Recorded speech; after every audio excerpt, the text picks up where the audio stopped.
All right, welcome back, everyone. Just wanted to share the latest. We just got a new update on Hurricane Dorian here.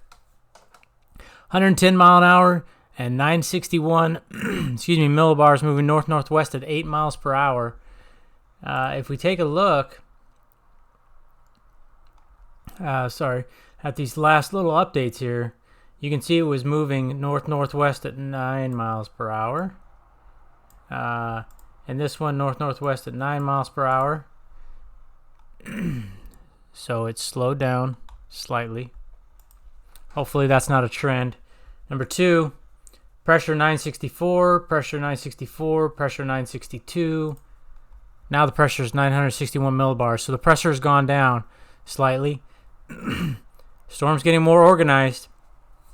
Reason it's doing that is because it's over open water. Nice and warm ocean here. One other thing to look at, wind speeds 105, 105, 105. Now wind speeds have jumped up to 110. I don't think we'll see very much more development out of this, a strengthening, I should say.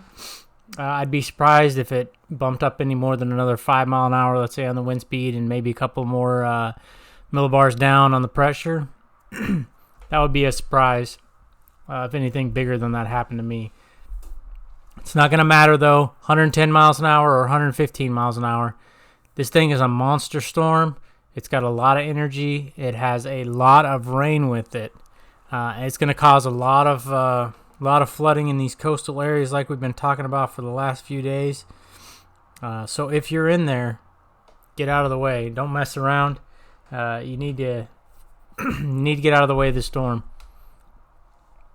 So another thing I want to talk about is the areas along the coast here. As this, let's look at the latest projected path. I think it's this one. That's the pictures. It's the jet stream. Well, we'll find it here in a second. There it is. So when you look at this projected path, and you can see, where this hurricane's going, its path, how close it's going to come to Charleston and Savannah. It's going to come very close.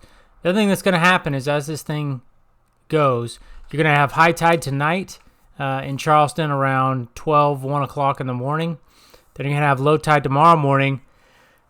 And then tomorrow, as this storm is coming by, you're going to have high tide again. So that, coupled with the storm surge of 3 to 7 feet, the heavy rain, the wind pushing water around, this is going to be a bad situation in Charleston. They're going to see a lot of flooding. And anywhere around the coast, around them, Savannah could be the same kind of story. Obviously, your high tide's a little different than Charleston, maybe a few hours sooner. But it's going to be some rock. The next 24 hours are going to be really, really rocky, especially if this thing slows down anymore. I'm not saying that it will, but it's slowed down 1 mile per hour. So if it, keeps doing that, you're going to have a situation like it did in the Bahamas. That would be the worst case scenario, even though if it doesn't make landfall, if it sits off the coast and just spins and spins and spins, it's going to be horrible. Jacksonville, you're getting hammered right now. Daytona Beach, you're kind of on the outer edge, probably going in between the heavy showers, rain and wind there. But Jacksonville, I believe the airport is shutting down now for the rest of the night. I've been to that airport. It's a nice small little airport there in a nice part of Florida.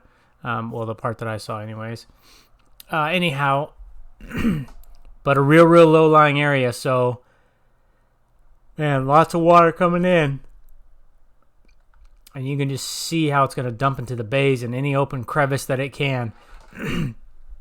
One other thing I wanted to note is, look at all this moisture way out ahead of the storm.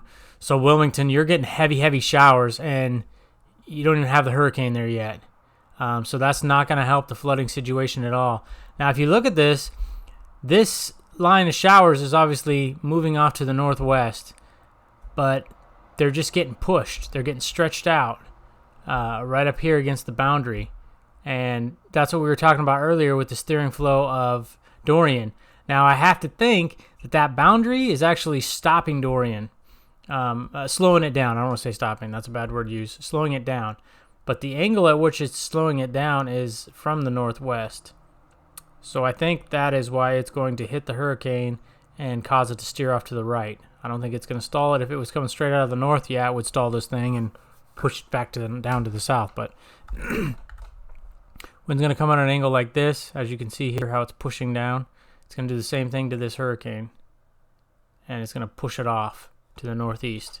That's the plan anyways. We'll see if that happens. You can see it a little bit in the upper layers here. Just kind of flattens out the storm. You can see these clouds are coming down. So that tells you the wind is coming down at those upper levels. Another thing I want to show you is just some devastating pictures. I know it says 3 days ago, but that's wrong because these are new pictures. They keep updating the pictures. I think just the story itself is 3 days old. Sunweather.com. Go check it out. It's parts of a plane. Went through the airport. Yeah, just destroyed planes that were on the ground. This reminds me of New Orleans. I would see refrigerators on top of boat launches. Little storage spaces for boat launches. Things in the trees. I saw debris like this all over the place. This was very familiar to what I saw. Saw a lot of this exact kind of damage. Things down and just ripped up ground. He's putting up some plastic, but just you can just see. I mean, these people are watching. Yeah, it's just a bad situation. I'm showing this again. I showed it to you guys last time. State of emergency declared for 12 counties in Georgia. Sorry. The reason I'm putting this up, if you're in one of those 12 counties, I would get the heck out of the way. It probably means they're expecting some bad stuff to happen. You'll see with the storm surge warnings and hurricane warnings, the tropical storm warnings, and that's usually the way they'll go. So, storm surge warnings along the coast, hurricane warnings along the coast for the winds, and then you're going to get tropical storm warnings here in these counties. And I think I was trying to catch some wind here again, just see what's going on. I know they've had some decent gusts in these areas. I do have a graphic for I apologize, I think it's this one right here. Yeah, so you see multiple layers of warnings down here in Georgia and North South Carolina, over into Florida. So what you need to look at here is look at how wide the hurricane is. So here you have the hurricane force winds, and then the tropical storm force winds around that, and then the winds, this wind field even 39 mile an hour. Okay, so greater than 39 miles per hour is what that says. And then this is greater than 58, and that's greater than 74 miles an hour. And we know the I 110. So,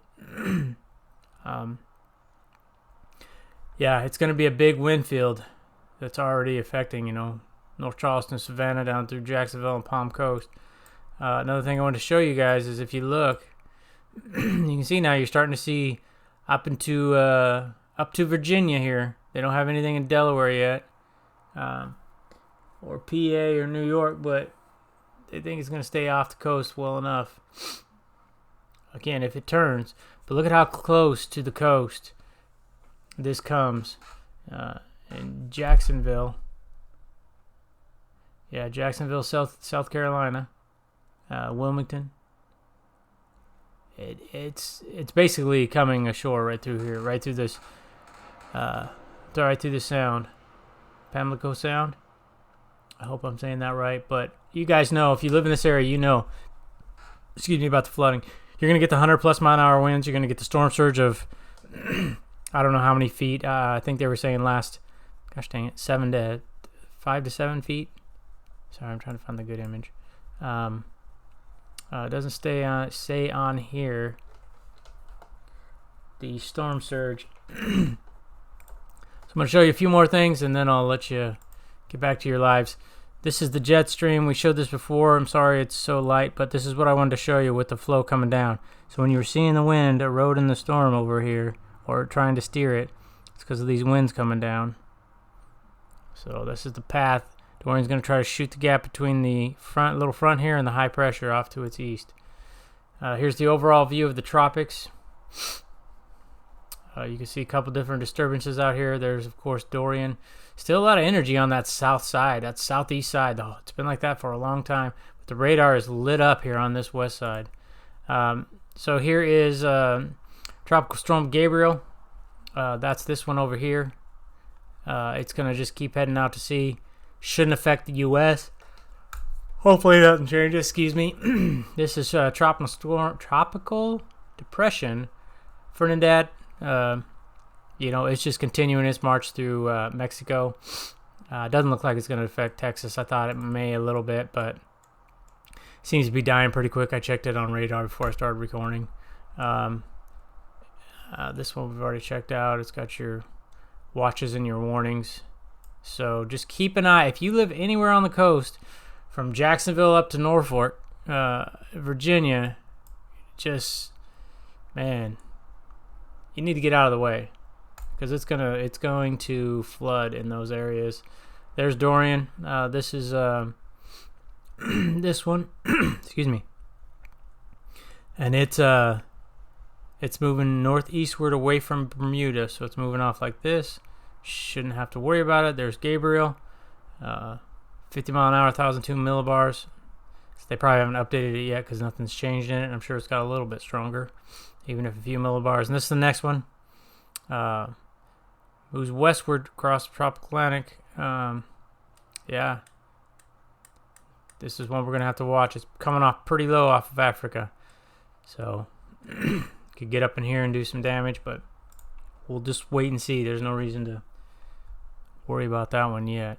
So yeah, here you have it. Again, I just wanted to look at one last thing, and then I'll let you guys go. Sorry, I got so many tabs pulled up here. I'm trying to find this one. So part of this connectivity, yep, like a TV, you're connected. Convectivity might be from the obviously the hurricane, but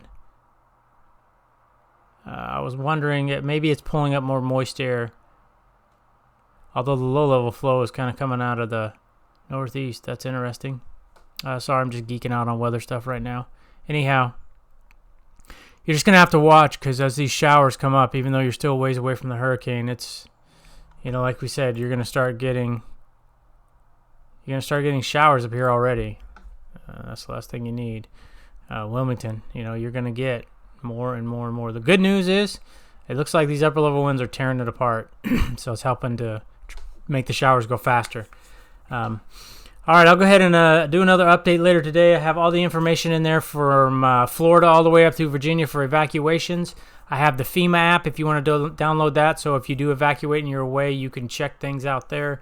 Red Cross if you want to help people impacted by Dorian.